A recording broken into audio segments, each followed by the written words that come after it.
السلام علیکم ورحمۃ اللہ وبرکاتہ۔ بسم اللہ الحمد للہ والصلاۃ والسلام علی رسول اللہ۔ رب اشرح لی صدری ویسر لی امری واحلل عقدۃ من لسانی یفقهوا قولی۔ ربنا زدنا علما سبحانک لا علم لنا الا ما علمتنا انک انت العلیم الحکیم۔ ربنا تقبل منا انک انت السمیع العلیم وتب علینا انک انت التواب الرحیم۔ اما بعد، اللہ تعالیٰ کی توفیق اور اس کے فضل و کرم سے ہم نے پچھلے کلاس میں کتاب الصیام شروع کیا تھا۔ اس میں ہم نے اس کا مقدمہ پڑھا تھا اور اس میں اس کی روزے کی تعریف، لغوی تعریف اور اصطلاحی تعریف، اور اسی طرح جو ہے رمضان کے روزوں کا حکم اور اس کی دلیل پڑھی تھی۔ ویسے روزے کی لغوی تعریف کیا ہے؟ رک جانا۔ اور اصطلاحی تعریف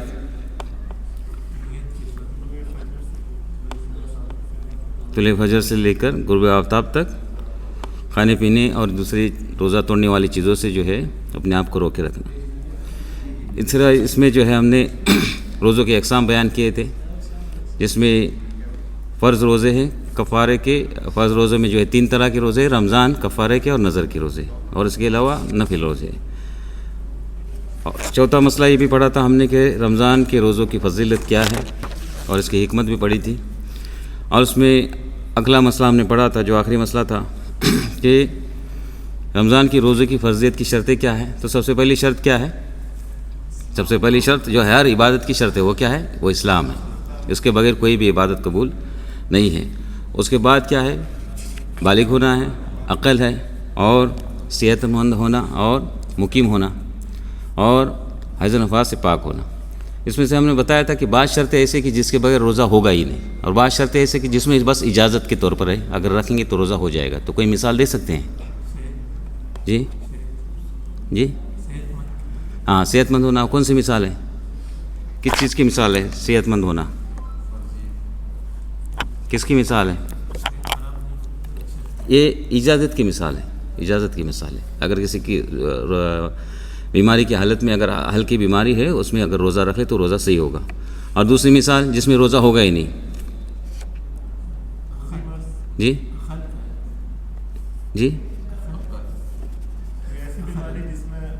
ہاں، زیادہ سخت بیماری ہو یا عورتوں کے متعلق حیض و نفاس میں ہو تو وہ روزہ نہیں ہوگا اگر رکھے بھی تو۔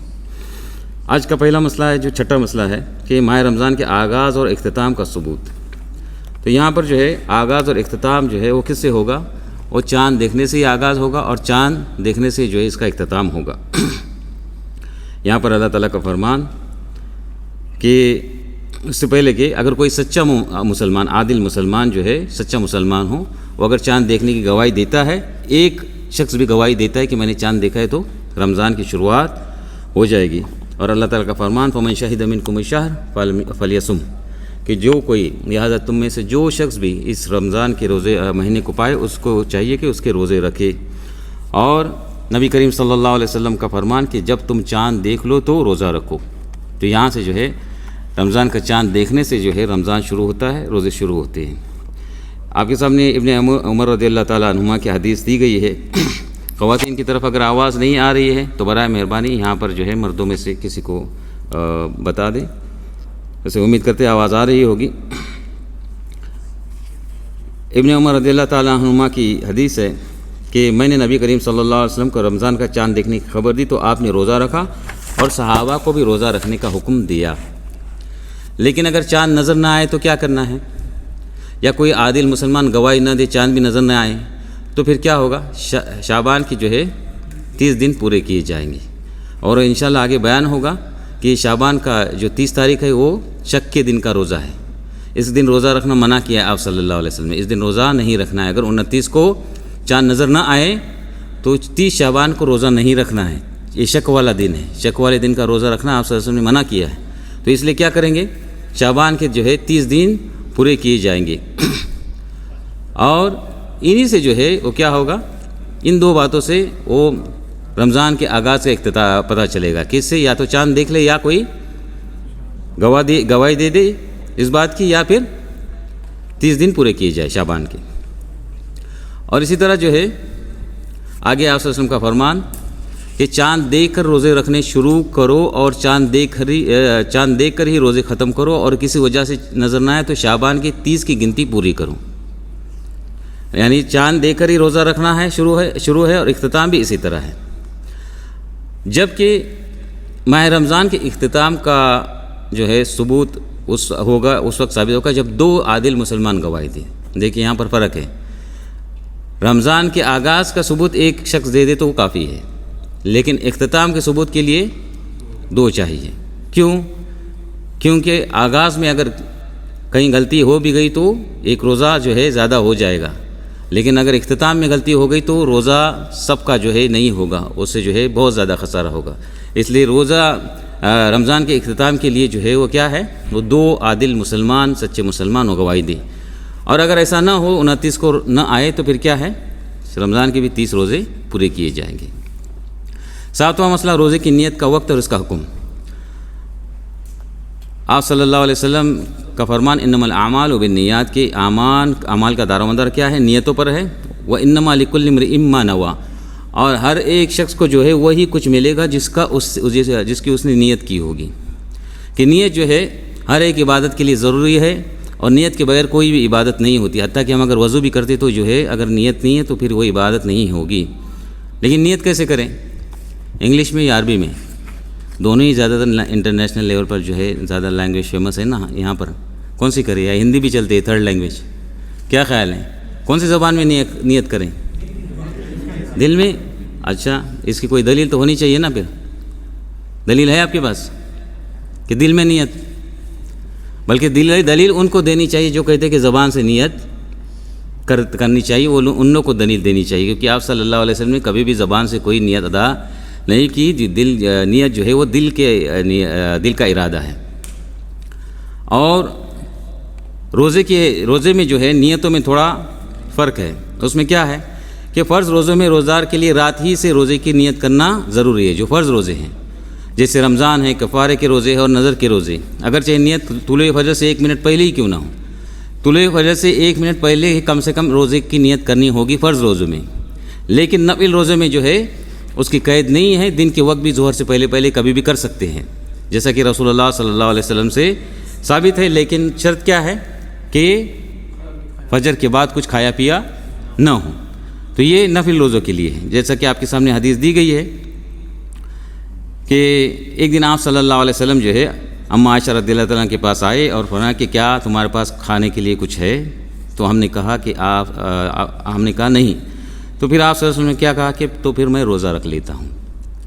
یعنی آپ صلی اللہ علیہ وسلم فجر کی نماز کے بعد مسجد میں بیٹھا کرتے، اور صبح کے وقت اشراق کے بعد گھر میں داخل ہوتے، تو اس وقت آپ صلی اللہ علیہ وسلم نے کھانے پینے کے لیے کچھ پوچھا، تو گھر میں کچھ نہ تھا، تو آپ صلی اللہ علیہ وسلم نے کیا کہا کہ پھر میں روزہ رکھ لیتا ہوں۔ تو اس سے جو ہے جو دلیل ملتی ہے وہ کیا ہے کہ روزے کی نیت، نفل روزے کی نیت ہم دن میں بھی کر سکتے ہیں، لیکن فرض روزے کی نیت جو ہے وہ رات کو کرنا ضروری ہے۔ اور یہاں سے دوسری جو ہمارے لیے جو تنبیہ ہوتی ہے تقوی کے لحاظ سے، کہ امام الانبیاء کے گھر میں کھانے کے لیے کچھ نہیں تھا، کچھ بھی نہیں، یعنی روزہ کھجور بھی نہیں، لیکن ہمارے گھر جو ہے وہ کیا کھائیں وہ پتہ نہیں چلتا کہ کیا کھائیں کیا نہ کھائیں۔ بلکہ اگر ہماری پسند کی کوئی چیز نہیں ہو تو پھر کیا کرتے ہیں، گھر میں طوفان آتا ہے، باہر جیسی ہوا چل رہی ہے نا زور کی، اس سے بڑا جو ہے وہ آندھی آتی ہے۔ تو ہمیں اس بات کی تنبیہ ہونی چاہیے کہ یہ دنیا ہے، امام الانبیاء کے گھر میں کھانے کے لیے کھجور بھی نہیں ہے، لیکن آپ کے جو ہے ماتھے پر ذرا بھی شکن نہیں ہے، بلکہ اچھا برتاؤ کرتے کہ میں پھر روزہ رکھ لیتا ہوں۔ لیکن ہمارے یہاں جو ہے اتنے کھانے پینے کی فراوانی ہوتی ہے، پھر بھی جو ہے وہ نہ شکریہ۔ یا ایھا الانسان کہ ان الانسان لربہ لکنود، بے شک انسان جو ہے اپنے رب کا جو ہے بڑا ناشکرا ہے۔ تو ہمیں چاہیے کہ اللہ تعالیٰ کی شکر گزاری کیا کریں، اللہ تعالیٰ کی نعمتوں کی شکر کریں۔ اسی طرح جو ہے رمضان کے روزوں کی نیت کے لیے جو ہے فقہا کہتے ہیں کہ رمضان کے روزوں کی نیت پورے مہینے کے روزے کی نیت ایک بار کر سکتے ہیں، کہ رمضان آ رہا ہے تو میں نے جو ہے سارے روزوں کی نیت کر لی، لیکن بہتر ہے کہ یہ نیت جو ہے روزانہ اس کی تجدید کی جائے، رات کو سوتے ہوئے نیت ہو کہ میں جو ہے کل کا روزہ رکھنے والا ہوں، یعنی ہمارے دل میں نیت ہو، نہ کہ وہ جو نیت کل والی اصوم صوما غدا، وہ والی نیت نہیں کرنی زبان سے، بلکہ دل میں ارادہ ہو کہ میں صبح میں جو ہے روزہ رکھوں گا۔ اس کا فائدہ یہ ہوگا خصوصی طور پر جو ہے اس کا فائدہ یہ ہوگا کہ اگر پہلا روزہ ہے تو عام طور سے کبھی کبھی چاند نظر نہیں آتا اور رات کو جو ہے وہ دیر سے اعلان ہوتا ہے، تو اس وقت اگر کوئی شخص جو ہے پہلے سے اس نے ارادہ نیت کر لیا دل میں کہ میں نے کل کا روزہ رکھنا ہے، تو وہ جو ہے وہ روزہ اگر صبح میں وہ اٹھ جاتا ہے فجر طلوع ہونے کے بعد اس کی آنکھ کھلتی ہے، تو وہ اگر اس نے پہلے سے نیت کی ہے تو وہ روزہ رکھ سکتا ہے۔ لیکن اگر کسی شخص نے جو ہے اس کو پتہ نہیں تھا کہ ابھی اعلان ہوگا نہیں ہوگا اور اس نے نیت بھی نہیں کی دل میں اور طلوع فجر کے بعد اس کی آنکھ کھلتی ہے، تو پھر وہ اس وقت نیت نہیں کر سکتا، پھر اس کا اس دن کا روزہ نہیں ہوگا۔ تو یہ جو ہے فرض روزوں کے لیے جو ہے یہ ضروری ہے کہ رات کو ہی جو ہے نیت کر لیں۔ فرض روزوں میں جو ہے اگر روزہ توڑ دیا، اس میں یہ بھی فرق ہے کہ فرض روزوں میں اگر روزہ توڑ دیا تو اس کا کفارہ دینا ہوتا ہے، لیکن نفل روزے میں جو ہے وہ کفارہ نہیں ہے۔ اپنے انسان اپنی مرضی کا مالک ہے، وہ چاہے تو روزہ توڑ سکتا ہے۔ نبی کریم صلی اللہ علیہ وسلم سے ثابت ہے کہ ایک دن گھر میں داخل ہوتے ہیں صبح کے وقت، تو آپ صلی اللہ علیہ وسلم کو جو ہے وہ پتہ چلتا ہے کہ گھر میں حیث نامی کھانا جو ہے وہ ہے، تو پوچھتے ہیں تو آپ کو بتایا جاتا ہے کہ ایسا ایسا کھانا ہمیں ہدیہ دیا گیا ہے، تو آپ صلی اللہ علیہ وسلم کہتے ہیں کہ لاؤ مجھے دے دو، حالانکہ میں نے جو ہے وہ روزے کی نیت کی تھی صبح میں۔ تو روزے کی نیت کے باوجود جو ہے نفل روزے کی نیت کے باوجود کسی بھی عذر کے بغیر نفل روزہ توڑا جا سکتا ہے، اس میں جو ہے کوئی کفارہ نہیں ہے۔ دوسرا باب ہم شروع کرتے ہیں، وہ عذر جن کی وجہ سے رمضان میں روزہ چھوڑنا جائز ہے اور روزہ توڑنے والی چیزوں کا بیان۔ اس میں دو چیزیں ہیں، ایسے عذر جن کی وجہ سے روزہ چھوڑنا جائز ہے یعنی وقتی طور پر، اور ایسی جو ہے وہ چیزیں جس سے روزہ ٹوٹ جاتا ہے، تو روزہ توڑنے والی چیزیں جو کہ اہم ترین باب ہے یہ، بلکہ سارا چیپٹر سارا جو ہم کتاب الصیام پڑھ رہے اہم ہے، اسی لیے ہماری کوشش ہوگی کہ ہم جو ہے رمضان شروع ہونے سے پہلے اس لیکچر میں اور اگلے لیکچر میں اس کو ختم کیا جائے، آپ تھوڑا زیادہ جو ہے الرٹ ہو کے بیٹھ جائیں۔ پہلا مسئلہ جو ہے وہ عذر جن کی وجہ سے رمضان میں روزے چھوڑنا جائز ہے، وہ کون سے ہیں؟ سب سے پہلا کیا ہے؟ وہ ہے بیماری اور بڑھاپا۔ ایسا مریض کہ جس میں اگر انسان کو صحت یاب ہونے کی امید ہے، بیماری جو ہے وہ دو طرح کی، ایک تو عام جو ہے وہ ٹیمپرری بیماری ہوتی ہے، عارضی بیماری ہوتی ہے، اوکیجنل ایلمنٹس جس کو کہتے ہیں، سال میں کبھی کبھار بخار ہو گیا ایسے کچھ، تو اس کا مسئلہ نہیں ہے، اس میں تو کرنا ہی ہے۔ لیکن بعض بیماریاں جو لمبی بیماری، اللہ نہ کرے کوئی اس میں مبتلا ہو، اگر اس میں صحت یاب ہونے کی امید ہے تو اس کو چاہیے کہ وہ کیا کرے گا؟ اس کی قضا دے گا۔ اگر اس کو جو ہے صحت یاب ہونے کی امید نہیں ہے تو پھر جو ہے اس کے لیے آگے دوسرا حل ہے۔ یہاں پر جو ہے اللہ تعالیٰ کا فرمان ایام معدودات فمن کان منکم مریضا او علی سفر فعدۃ من ایام اخر، کہ یہ گنتی کے چند دن ہیں، بس تم میں سے جو کوئی مریض ہو یا پھر کوئی سفر پر ہو تو اس کو کیا چاہیے؟ اس کو چاہیے کہ گنتی جو ہے وہ بعد میں پوری کر لے، مکمل کر لے۔ اسی طرح دوسری جگہ اسی جو ہے آگے اللہ تعالیٰ کا فرمان ہے فمن شہد منکم الشہر فلیصم، تو جو کوئی تو اس شہر کو اس مہینے کو اپنی زندگی بھی پالے وہ کیا کرے؟ فلیصم، امر ہے، پس وہ کیا کرے؟ وہ روزے رکھے۔ ومن کان منکم مریضا او علی سفر، اور تم میں سے جو کوئی مریض ہو یا پھر سفر پر ہو وہ کیا کرے؟ فعدۃ من ایام اخر، وہ کیا کرے؟ پھر اس کی گنتی پوری کرے دوسرے دنوں میں۔ تو یہاں پر جو ہے وہ کیا ہے کہ سفر اور مرض جو ہے ایسا مرض جس میں روزے نہیں رکھ سکتے، اس میں اس کو چاہیے کہ اس کو بعد میں جو ہے وہ قضا کر لے، بعد میں اس کی جو ہے گنتی پوری کر لے۔ اس جو ہے سفر اور بیماری کی وجہ سے ہم نے وقتی طور پر روزے اس کو چھوڑ سکتے ہیں، لیکن پہلے بیان ہوا تھا اگر سفر بھی ہلکا پھلکا ہے، بیماری بھی ہلکی پھلکی آسان ہے تو اس میں روزے رکھ لے۔ کسی جو ہے وہ علماء میں سے کسی علماء نے جو ہے یہ مثال پیش کی تھی، بہت بہترین مثال ہے اور آگے اس کی جو ہے وہ ہمارے لیے یہ کام آئے گی کہ روزے جو ہے کس طرح ہے، سمجھ لیجیے اپنا بلینکٹ ہے، کیا ہے؟ اپنا بلینکٹ ہے۔ اگر ابھی اس کو رکھیں گے تو عام اس کا وزن ہے، لیکن جب قضا ہو جائیں گے تو سمجھ لیجیے بھیگا ہوا بلینکٹ اٹھانا ہے، ابھی آپ کی مرضی ہے، ابھی اٹھا لے بعد میں اٹھا لے۔ تو کوشش کرے کہ اگر بیماری یا سفر ہلکا ہے تو اسی وقت رکھ لے، بہتر افضل ہے۔ بعد میں جو ہے سارے کھاتے پیتے رہتے ہیں سارا عالم اور ہم روزہ رکھے، یہ بڑا جو ہے ناانصافی ہو جاتی ہے نا، ایسے ہی ہے نا، تو پھر بہت بھاری ہو جاتا ہے۔ تو یہ جو ہے مریض اور سفر کے لیے جو ہے وہ اس طرح ہے۔ آگے جو ہے ایسا مرض جس میں بالکل یعنی امید نہیں ہے کہ وہ شفا یاب ہوگا، یا پھر ایسا جو ہے بوڑھا شخص ہے کہ ابھی اس کے اندر بالکل طاقت و قوت نہیں ہے، وہ کیا کرے گا؟ اس کو پھر جو ہے اجازت ہے کہ وہ ایک روزے کے بدلے ایک مسکین کو پیٹ بھر کے کھانا کھلائے گا ایک وقت کا، یہ جو ہے روزے کا جو ہے وہ فدیہ ہے۔ لیکن اسی کے لیے اللہ تعالیٰ بہتر جانتا ہے، ایسا نہیں کہ باہر سے بال سفید ہو گئے تو چھٹی مل گئی روزہ نہ رکھنے کی، یا تھوڑا سا جو ہے وہ کھٹیا پہ لگ گئے، بیڈ پر بھی ہے پورا دن مشکل نہیں روزہ رکھ سکتے رکھیں، لیکن وہ اللہ تعالیٰ کو پتہ ہے۔ تو جس کو اس طرح کا مسئلہ ہے، دائمی مریض ہے یا بالکل جو ہے بوڑھا ہو چکا ہے، وہ کیا کرے؟ اس کو ایک دن کے روزے کے بدلے ایک وقت کا جو ہے کھانا وہ کھلانے کی اجازت ہے، وہ روزے کا بدل ہے ایک مسکین کو پیٹ بھر کے کھانا کھلانا۔ اور اس میں جو ہے یہ بھی ہو سکتا ہے کہ ہر دن کسی مسکین کو ایک ہی مسکین کو کھلائے، یا الگ الگ مسکین کو کھلائے، آج ایک کو کھلایا کل دوسرے کو کھلایا، یا پورے مہینے کے ایک ساتھ جو ہے 30 دن کا جو ہے کسی مسکین کو کھلائے، اس میں جو ہے وہ اجازت ہے۔ اس میں حضرت انس رضی اللہ تعالیٰ عنہ کے بارے میں آتا ہے کہ وہ جب بہت زیادہ بوڑھے ہوئے تو وہ کیا کرتے؟ ہر دن کے بدلے جو ہے وہ ایک مسکین کو کھانا کھلاتے اور ایک ساتھ کھانا کھلاتے۔ اور اسی طرح جو ہے کھانا جو ہے پکا ہوا تیار بھی ہو سکتا ہے، اور اسی طرح جو وغیرہ جو بھی کھانے پینے کی چیزیں وہ بھی دی جا سکتی ہیں۔ پیسے اس وقت دیں گے، یہاں جو ہے بہت اہم مسئلہ ہے کہ کچھ خاص جس طرح کی فدیہ ہے، یا جس طرح رمضان کے آخر میں فطرانہ ہوتا ہے تو اس کی خاص مد ہے، اور اس میں خاص جو کھانے کے لیے ہے۔ اگر آپ کو یقین ہو کہ وہ پیسے کھانے کے لیے استعمال کرے گا تو کوئی بات نہیں ہے، لیکن اگر آپ کو یقین نہ ہو تو پیسے کھانے میں استعمال نہیں ہوں گے تو اس کی اجازت نہیں ہے، کیونکہ یہ ہر مسکین کو کھانا کھلانا ہے۔ دوسرا سبب کیا ہے؟ وہ ہے سفر۔ مسافر کے لیے رمضان میں روزہ نہ رکھنا جائز ہے، اور اسے بعد میں قضا کرنی ہوگی، جیسے کہ آپ کے سامنے یہ آیت بار بار ریپیٹ ہو رہی ہے، آپ اس کو یاد کر لیں۔ فمن کان منکم مریضا او علی سفر فعدۃ من ایام اخر، یہ دلیل ہے۔ اور اسی طرح دوسری آیت بھی فمن شہد منکم الشہر فلیصم ومن کان مریضا او علی سفر فعدۃ من ایام اخر، کہ تم میں سے جو رمضان کا مہینہ پالے وہ اس کے روزے رکھے، اور جو کوئی بیمار ہو یا سفر میں ہو تو دوسرے دنوں میں اس کی قضا کرے، اس کی گنتی پوری کر لے۔ آپ صلی اللہ علیہ وسلم سے جو ہے سفر کے متعلق سوال کیا گیا تو آپ صلی اللہ علیہ وسلم نے کیا کہا؟ ان شئت فصم وان شئت فافطر، کہ اگر تم چاہو تو روزہ رکھ لو، یا تو افطار کر لو، یعنی مت رکھو۔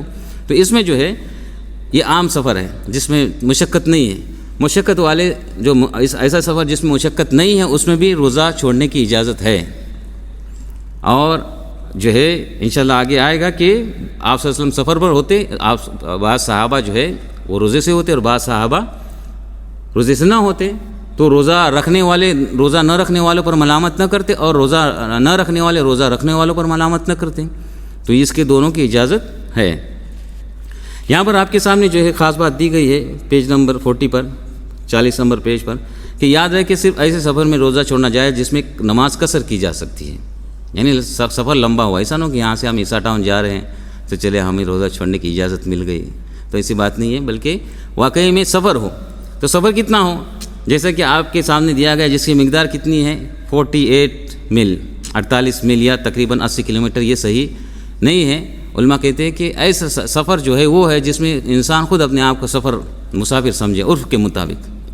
ابھی آج کے لحاظ سے اگر 48 میل کہیں گے تو 48 میل کتنا 1-1.5 گھنٹے کا جو ہے راستہ ہے، پھر اس میں جو ہے وہ روزہ چھوڑنا یعنی اس کے مطابق نہیں ہے، عرف کے مطابق نہیں ہے۔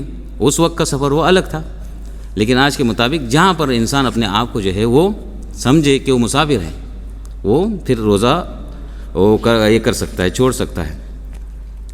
اور اسی طرح سفر کے بارے میں یہ بھی ہے کہ سفر جائز جو ہے جائز مقصد کے لیے ہو۔ بعض علماء کہتے ہیں کہ ناجائز مقصد کے لیے، کسی نے چوری کرنے کے لیے جو ہے دوسرے شہر میں جا رہا ہے، لیکن وہ روزہ رکھنے والا شخص ہے، وہ کیا کرے گا؟ کیا اس کو اجازت ہے یا نہیں ہے کہ روزہ چھوڑ دے؟ بعض علماء کہتے ہیں کہ اس کو بھی اجازت ہے، وہ چوری کرنا اس کا اپنا الگ معاملہ ہے، لیکن وہ سفر پر ہے۔ اور بعض علماء کہتے ہیں کہ نہیں، سفر صرف زائد مقصد کے لیے ہو چاہیے، لیکن اس میں تو اختلاف ہے، لیکن اس میں اختلاف نہیں ہے کوئی کہ صرف روزے چھوڑنے کے لیے روزے کی چھٹی مل جائے اس مقصد سے جو ہے وہ سفر کرنا اس کی اجازت نہیں ہے۔ مثال کے طور پر کہ روزے سخت گرمی میں آ رہے ہیں اور جو ہے ابھی گرمی ہے، سوئٹزرلینڈ چلے جاتے ہیں، 1 مہینہ گزار کے آتے ہیں، بعد میں آئیں گے قضا کر لیں گے سردیوں میں، اس کی اجازت نہیں ہے۔ روزے سے بچنے کے لیے جو ہے سفر کرنا اس کی اجازت نہیں ہے، لیکن سفر جو ہے جائز ہو یا ناجائز ہو اس میں اختلاف ہے، لیکن بعض علماء کہتے ہیں کہ وہ ناجائز بھی سفر ہو لیکن اس کو جو ہے وہ قضا کرنے کی اجازت ہے۔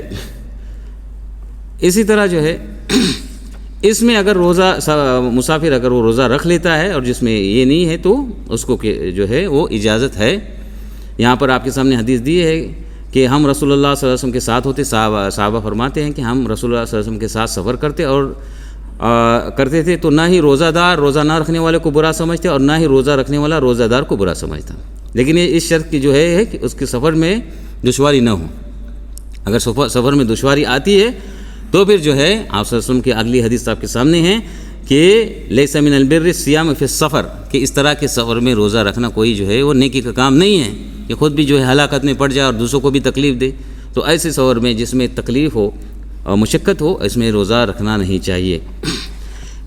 تو یہ 2 سبب ہو گئے۔ ابھی ہم کیا پڑھ رہے ہیں ویسے پتہ ہے نا، ہم ساتھ ہمارے ساتھ ہیں نا آپ لوگ، کہ میں اکیلے تو نہیں گاڑی آگے نہیں دوڑا رہا ہوں۔ کیا پڑھ رہے ہیں ہم؟ روزہ ایسے اسباب پڑھ رہے ہیں جس میں ہم روزہ چھوڑنے کی اجازت ہے۔ ہاں، تو تیسرا سبب، 2 سبب ہم نے پڑھے۔ پہلے کیا پڑھا ہے ہم نے؟ بیماری، اور دوسرا سفر۔ تیسرا جو ہے حیض و نفاس، عورتوں کے لحاظ سے جو ہے وہ جب بھی حیض و نفاس ہو اس وقت جو ہے ان کو روزہ چھوڑنے کی اجازت ہے اور اس کے جو ہے وہ بعد میں قضا دے گی، جیسے کہ آپ کے سامنے جو ہے وہ حدیث دی گئی۔ بلکہ یہ ان شرطوں میں سے کہ اس میں اگر روزہ رکھا بھی جاتا ہے تو وہ روزہ نہیں ہوگا، روزہ نہیں ہوگا، بلکہ بعد میں ان کو اس کے باوجود بھی قضا دینی ہوگی۔ یہاں پر جو ہے ایک بات نوٹ کرنے کی ضرورت ہے کہ غروب آفتاب سے جو ہے وہ چند لمحے پہلے بھی وہ حیض شروع ہو گیا تو اس کا روزہ نہیں ہوگا، اور طلوع فجر سے پہلے چند لمحے پہلے بھی حیض ختم ہو جاتا ہے تو اس کو اس دن کا روزہ رکھنا ہوگا۔ اور ہم جانتے ہیں کہ عورت کے معاملے میں نماز کی قضا نہیں ہے لیکن روزوں کی قضا اس کو کرنی ہے۔ یہاں پر جو آپ کے سامنے حدیث دی گئی ہے کہ ابو سعید خدری رضی اللہ تعالیٰ عنہ فرماتے کہ رسول اللہ صلی اللہ علیہ وسلم فرمایا کہ کیا ایسا نہیں کہ عورت کو جب حیض آتا ہے تو نہ نماز پڑھتی ہے اور نہ ہی روزہ رکھتی ہے، تو یہ اس کی دین کی کمی ہے، یعنی اس وقت جو ہے یہ کام وہ نہیں کر سکتی۔ اسی طرح جو ہے حیض و نفاس کی خواتین پر جو ہے ان پر روزے کی قضا جو ہے واجب ہوگی، اور روزے معاف نہیں ہیں، ان کو رکھنے ہیں۔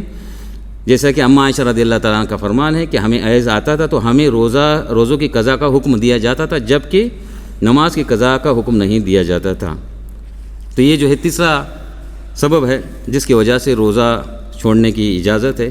چوتھا سبب کیا ہے؟ حمل اور رضاعت۔ اور اس کو سمجھنے کی بات ہے کہ عورت اگر حمل سے ہے یا بچے کو دودھ پلاتی ہے اور اس کو خطرہ محسوس ہو، یہاں پر بھی جو ہے سفر کی طرح اور بیماری کی طرح ہے، ورنہ اپنا ہی بلینکٹ ہے، بعد میں ہم نے خود اٹھانا ہے۔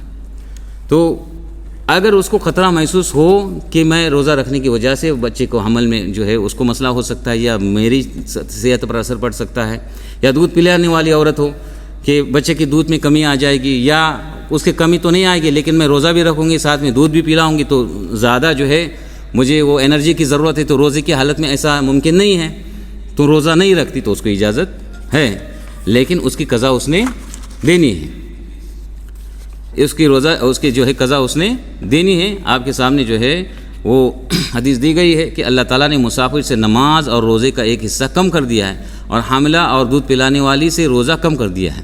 کم کر دیا مطلب عارضی طور پر کم تھے، وقتی طور پر کم ہے، بعد میں اس کو اس کا روزہ رکھنا ہے۔ تو یہاں پر جیسے جو ہے بیان ہوا تھا کہ اس کی حالت، اس کی مشابہت سفر اور مرض سے ہے کہ اگر آسان ہو تو رکھنا چاہیے، کیونکہ بعد میں بھی انہوں نے خود قضا کرنی ہے۔ اگر مشقت ہو تو نہ رکھیں، لیکن بعد میں جو ہے اس کو قضا کرنی ہوگی۔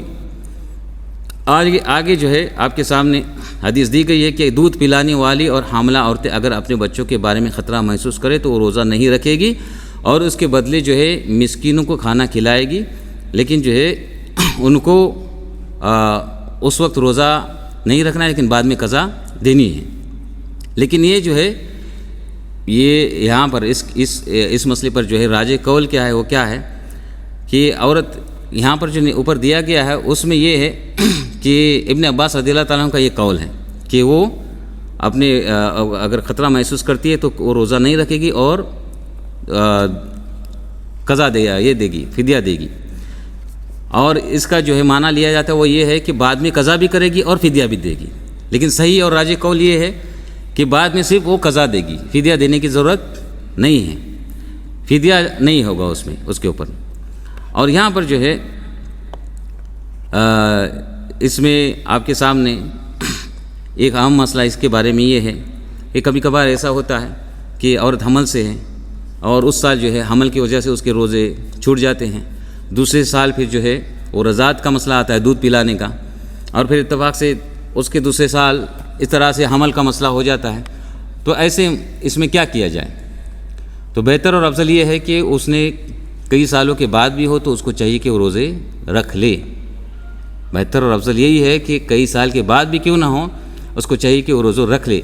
لیکن اگر مسلسل یہ حالت چل رہی ہے اور بہت زیادہ روزے جو ہے ہو گئے ہیں تو پھر جو ہے بعض علماء اس کی اجازت دیتے کہ وہ ایک روزے کے بدلے ایک مسکین کو کھانا کھلائے. اور یہاں پر جو ہے عام طور سے جو یہ حدیث پیش کی جاتی ہے، یہ قرآن کی آیت فَعِدَّةٌ مِّنْ أَيَّامٍ أُخَرَ، یہ سب کے لیے ہے، مریض ہو کوئی بھی ہو سب کے لیے ہے. اس میں جو ہے وہ قضا کرنے کا حکم ہے اور قضا کے ساتھ روزے وہ فدیہ دینے کا حکم نہیں ہے. تو یہاں پر جو ہے ہم نے ابھی دیکھا کہ کون کون سے عذر ہے جن کی وجہ سے روزہ چھوڑنا جائز ہو. کیا ہے وہ؟ بیماری ہے، سفر ہے، حیض و نفاس ہے، اور اسی طرح جو ہے حاملہ عورت ہے یا دودھ پلانے والی عورت ہے. لیکن اس میں سے جو حیض و نفاس ہے اس کے علاوہ یہ سارے جو ہے وہ سارے جو عذر ہے وہ اس میں سے رخصت کا معنی ہے کہ اگر آسان ہو تو رکھنا چاہیے، آسان ہو تو رکھنا چاہیے کیونکہ بعد میں جو ہے قضا کرنی ہے. اگلا مسئلہ جو ہے وہ کیا ہے کہ وہ چیزیں جس کی وجہ سے روزہ ٹوٹ جاتا ہے، روزہ توڑ دینے والی چیزیں، اس میں سب سے پہلے کیا ہے؟ جان بوجھ کر کھانا پینا. جان بوجھ کر جو ہے کھانا پینا، جیسے کہ اللہ تعالیٰ کا فرمان وَكُلُوا وَاشْرَبُوا حَتَّى يَتَبَيَّنَ لَكُمُ الْخَيْطُ الْأَبْيَضُ مِنَ الْخَيْطِ الْأَسْوَدِ مِنَ الْفَجْرِ ثُمَّ أَتِمُّوا الصِّيَامَ إِلَى اللَّيْلِ، کہ کھاؤ اور پیو جب تک تم صبح کی سفید دھاری رات کی سیاہ دھاری سے واضح نہ ہو جائے، پھر روزے کو شام ہونے تک پورا کر لو. اور یہاں پر جو ہے صرف کھانا پینا نہیں بلکہ کھانے پینے کے معنی میں جو بھی چیزیں آتی ہیں وہ ساری جو ہے وہ منع ہے. یہاں تک کہ فقہا کہتے ہیں کہ اگر کسی نے جو ہے وہ کنکر بھی نگل لیا وہ کھانے پینے کے معنی میں ہوگا، اس کا بھی روزہ ٹوٹ جائے گا. اور اگر کوئی بھول کر کھاتا پیتا ہے تو اس کا روزہ جو ہے وہ مکمل کر لے، لیکن جو ہے وہ اس کو یاد دلانا چاہیے. اگر کوئی دیکھتا ہے اس کو تو اس کو یاد دلانا چاہیے، جیسے کہ آپ کے سامنے حدیث دی گئی کہ جو روزے کی حالت میں بھول کر کھا پی لے تو اسے اپنا روزہ مکمل کر لینا چاہیے کیونکہ اللہ تعالیٰ نے اسے کھلایا پلایا ہے. اسی طرح جو ہے منہ یا ناک کے ذریعے دی جانے والی غذا ہو جو پیٹ تک پہنچے اس سے روزہ ٹوٹ جائے گا. اسی طرح منہ کے علاوہ کسی اور راستے سے لی جانے والی ہر وہ چیز جو کھانے پینے کے حکم میں ہے اس سے بھی روزہ جو ہے وہ ٹوٹ جائے گا، جیسے غذا بخش انجیکشن ہے، سلائن وغیرہ ہے، جو بھی ہیں. لیکن بعض دفعہ کچھ ٹیسٹنگ وغیرہ کے لیے کچھ منہ کے ذریعے وغیرہ داخل کیا جاتا ہے پیٹ کے اندر، صرف ٹیسٹنگ کے حد تک ہے اور اس کے اندر کوئی غذائیت نہیں ہے تو اس کی بات الگ ہے. لیکن غذائیت جو ہے کسی بھی ذریعے سے ہو، منہ سے ہو، ناک سے ہو یا ڈائریکٹ انجیکشن کے ذریعے ہو، لیکن انجیکشن جو ہے جس میں ٹیسٹنگ کے لیے جو خون وغیرہ دیا جاتا ہے وہ آگے انشاءاللہ آئے گا، اس سے روزہ نہیں ٹوٹتا. دوسرا کیا ہے؟ دوسرا روزہ توڑنے والی جو چیز ہے وہ کیا ہے؟ وہ ہم بستری کرنا، اور اس سے جو ہے بالاتفاق روزہ ٹوٹ جاتا ہے. اگر کوئی جان بوجھ کے یہ کام کرتا ہے تو اس کا کیا ہے؟ اس کے اوپر توبہ استغفار بھی ضروری ہے، اور اس دن کا روزہ بھی اس نے قضا کرنا ہے، اور اس کے ساتھ اس نے کفارہ بھی ادا کرنا ہے. کفارہ کیا ہے؟ کہ ایک غلام آزاد کرنا، اور اس کی اگر طاقت نہ ہو، سب سے پہلا کیا ہے؟ ایک غلام آزاد کرنا. اگر اس کی طاقت نہ ہو تو مسلسل 2 مہینے کے روزے رکھنا، مسلسل لگاتار، بیچ میں اگر چھوٹ گیا پھر سے شروع ہو جائے گا. اور اسی طرح جو ہے وہ بھی نہ کر سکتا ہو تو پھر کیا ہے؟ 60 مسکینوں کو کھانا کھلائیں.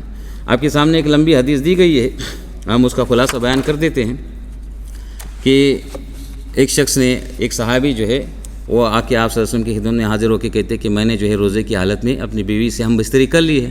تو آپ صلی اللہ علیہ وسلم نے ان کو یہ کفارہ بتایا تو کہتے کہ وہ میں کسی کی بھی طاقت نہیں رکھتا، نہ ہی غلام آزاد کرنے کی طاقت ہے، نہ ہی جو ہے وہ مسلسل 2 مہینے روزہ رکھنے کی طاقت ہے، اور نہ ہی 60 مسکینوں کو کھانا رکھنے کی طاقت ہے۔ تو پھر جو ہے آپ صلی اللہ علیہ وسلم نے جو ہے کچھ صدقہ وغیرہ کرنے کے لیے کہا، تو ان کے پاس وہ بھی کچھ نہ تھا، تو آپ صلی اللہ علیہ وسلم کے پاس کہیں سے کھجوریں کسی نے لا کر دے دی، تو پھر انہوں نے آپ صلی اللہ علیہ وسلم نے ان سے کہا کہ یہ کھجوریں جو ہے وہ کسی محتاج کو اس کو صدقہ کر دو۔ تو کہتے کہ مدینوں کی 2 میدانوں کے درمیان جو ہے مجھ سے زیادہ کوئی محتاج گھرانا بھی ہے کہ میں اس کو کھلاؤں؟ پھر آپ صلی اللہ علیہ وسلم کہتے کہ چلو خود کھا لو، اپنے گھر والوں کو کھلا دو۔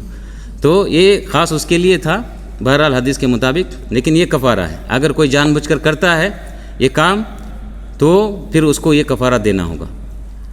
اور سوال یہ ہے کہ کیا یہ بیوی پر بھی کفارہ ہے؟ اگر مرضی دونوں کی شامل ہے تو پھر یہ کفارہ دونوں پر بھی ہے، لیکن اگر بیوی پر زبردستی کی گئی ہے تو پھر اس کے اوپر کفارہ نہیں ہے۔ اسی طرح جو ہے اگر منی خود بخود خارج ہوتا ہے جیسے احتلام وغیرہ ہے، تو اس سے جو ہے نہ روزہ ٹوٹتا ہے اور نہ ہی جو ہے اس کا کوئی کفارہ ہے احتلام کی صورت میں۔ لیکن اگر نعوذ باللہ من ذالک کوئی اپنے اختیار سے منی خارج کرتا ہے تو اس کا روزہ اس دن کا ٹوٹ جائے گا، لیکن اس کے اوپر کوئی کفارہ نہیں ہے۔ اگر کوئی جو ہے اپنی جو ہے مرضی سے منی خارج کرتا ہے شہوت کے ساتھ، تو اس کو اس دن کا روزہ جو ہے وہ باطل ہے، اور اس کو اس کا کفارہ اس کا جو ہے وہ اس کا قضا دینی ہوگی، لیکن اس کا کوئی کفارہ نہیں ہے۔ لیکن اگر منی اگر کسی اپنے ارادے کے بغیر جیسے کہ اطلاع وغیرہ کی حالت میں ہے تو نہ روزہ ٹوٹے گا اور نہ ہی جو اس کی قضا دینی ہوگی۔ اسی طرح چوتھا جو سبب ہے کیا ہے؟ جان بوجھ کر قے کرنا۔ قے کے معنی میں کیا ہے کہ معدے میں جو کچھ کھانے پینے کی جو چیزیں موجود ہے اس کو منہ کے راستے سے جو ہے وہ باہر نکالنا۔ اگر خود بخود آ جائے، کبھی اس طرح کا معاملہ ہو جاتا ہے، خود بخود آ جائے تو اس سے روزے پر کوئی فرق نہیں پڑتا، لیکن جان بوجھ کر انگلیاں ایسا ہاتھ وغیرہ ڈال کر جو ہے وہ کیا جائے تو کیا ہوگا؟ اس کا روزہ ٹوٹ جائے گا۔ جیسے کہ آپ کے سامنے جو ہے وہ حدیث دی گئی کہ جسے خود بخود قے آ جائے تو اس پر قضا نہیں، اور جو جان بوجھ کر قے کرے تو اسے قضا کرنا چاہیے۔ چوتھا سبب کیا ہے؟ حجامہ یعنی سنگی لگوانا، یعنی جلد سے خون نکالنا ہے، تو جب روزہ دار حجامہ کرواتے تو اس کا روزہ باطل ہو جاتا ہے، جس کی دلیل آپ صلی اللہ علیہ وسلم کا فرمان کہ حجامہ کرنے والا اور جس نے حجامہ کروایا دونوں کا روزہ ٹوٹ گیا۔ یہاں پر آپ کے سامنے دیا گیا کہ حجامہ کرنے والے کا روزہ اس وقت ٹوٹے گا، کرنے والے کا جو کر رہا ہے، جو اب وہ منہ سے خون چوستا ہے، کیونکہ پہلے دور میں کیا تھا کہ وہ منہ سے خون چوسا کرتے تھے، لیکن آج کل کے حالات ہیں تو اس کی وجہ سے جو ہے اس کا روزہ نہیں ٹوٹے گا واللہ عالم، لیکن روزہ جس نے حجامہ کروایا ہے اس کا روزہ ٹوٹے گا، کیونکہ بہت زیادہ مقدار میں اس کا خون جسم سے نکل گیا ہے۔ اور اسی ضمن میں جو ہے کٹ لگا کر اور خود خون کا عطیہ وغیرہ دیا جاتا ہے، اسے بھی جو ہے وہ بھی اس میں شامل ہے۔ لیکن زخموں سے جو خون آتا ہے یا داڑھ وغیرہ سے خون آتا ہے، روزے کی حالت میں داڑھ وغیرہ نکالنی پڑی، شدید درد ہے، کسی طرح سے جو ہے وہ درد نہیں جا رہا ہے، ابھی داڑھ نکالنی پڑ گئی تو اس سے بھی خون آتا ہے، تو اس میں جو ہے کوئی فرق نہیں پڑے گا۔ اسی طرح نکسیر پھوٹ جاتی ہے، گرمیوں کی موسم میں جو ہے ناک سے خون نکلتا ہے بہت زیادہ، تو اس سے بھی جو ہے وہ روزے پر فرق نہیں پڑے گا۔ اور پانچواں جو ہے سبب ہے وہ کیا ہے کہ حیض و نفاس کا خون نکالنا، جیسے کہ آپ کے سامنے پہلے اس کے بارے میں بیان ہوا کہ جب بھی جو ہے وہ حیض و نفاس ہوگا اس وقت جو ہے وہ روزہ ٹوٹ جائے گا، اگر روزہ اس دن ہے اس دن کا روزہ بھی ان کو قضا کرنا ہوگا۔ اور یہ حدیث ہم نے پہلے پڑھی ہے کہ کیا ایسا نہیں کہ عورت کو جب حیض آتا ہے تو نہ ہی نماز پڑھتی ہے نہ ہی روزہ رکھتی ہے۔ اور چھٹا سبب کیا ہے؟ افطار کی نیت کر لینا۔ چھٹا سبب کیا ہے کہ افطار کی نیت کر لی جائے، کھایا کچھ نہیں ہے، پیا کچھ نہیں ہے، لیکن افطار کی نیت کر لی کہ میں نے روزہ توڑ دیا، تو پھر جو ہے اس سے بھی روزہ ختم ہو جائے گا۔ یہ جس شخص نے روزے کی حالت میں افطار کے وقت سے پہلے افطار کی نیت کر لی تو اس کا روزہ ٹوٹ جائے گا، اگرچہ وہ روزہ توڑنے والے کا کوئی کام نہ، روزہ توڑنے کا کوئی کام بھی نہ کرے، وہ کھائے نہ پیے نہ کچھ بھی نہ کرے، لیکن اس نے جو ہے نیت کر لی، اور اگر اس نے یہ جان بوجھ کر کیا تو اس کا روزہ جو ہے اس دن کا نہیں ہوگا، وہ روزہ ٹوٹ جائے گا۔ اسی طرح ساتواں جو ہے سبب ہے وہ کیا ہے؟ آخری سبب وہ مرتد ہونا، کیونکہ مرتد ہونا جو ہے وہ عبادت کے منفی ہے، اور اللہ تعالیٰ کا فرمان لئن اشرکت لیحبطن عملک، کہ اگر تم نے شرک کیا تو تمہارے اعمال بھی سارے برباد ہو جائیں گے۔ تو شرک جو ہے اگر عام شرک، تو اگر اس سے اعمال برباد ہوتے تو مرتد ہونا تو شرک بھی ہے، کفر بھی، سب کچھ اس کے اندر ہے۔ اگرچہ جو ہے اس معاملے میں کیا ہے علماء کا اختلاف ہے. بعض علماء جو ہے مرتد ہونے سے روزہ ٹوٹنے کی قائل ہے اور بعض نہیں ہیں. جو قائل ہے کہتے ہیں کہ وہ اس کا عمل سارے برباد ہو گئے تو روزہ بھی برباد ہو گیا. اور جب آدمی جو ہے وہ مرتد حالت میں فوت ہو تو اس کے سارے اعمال برباد ہو جائیں گے. اگر وہ واپس توبہ طائب ہو جاتا ہے تو برباد نہیں ہوں گے، جس طرح کے قول ہے. واللہ عالم. تو انشاءاللہ آج ہم اسی پر اکتفا کرتے ہیں. ہم نے آپ کو ایک ہوم ورک دیا تھا، انشاءاللہ اگلے درس میں سنیں گے، ہمیں یاد ہے، بھولے نہیں ہیں. اور اس کے ساتھ جو ہے دوسرا ہوم ورک، یہ بار بار جو ہے سورۃ البقرہ کی آیت ریپیٹ ہو رہی ہے.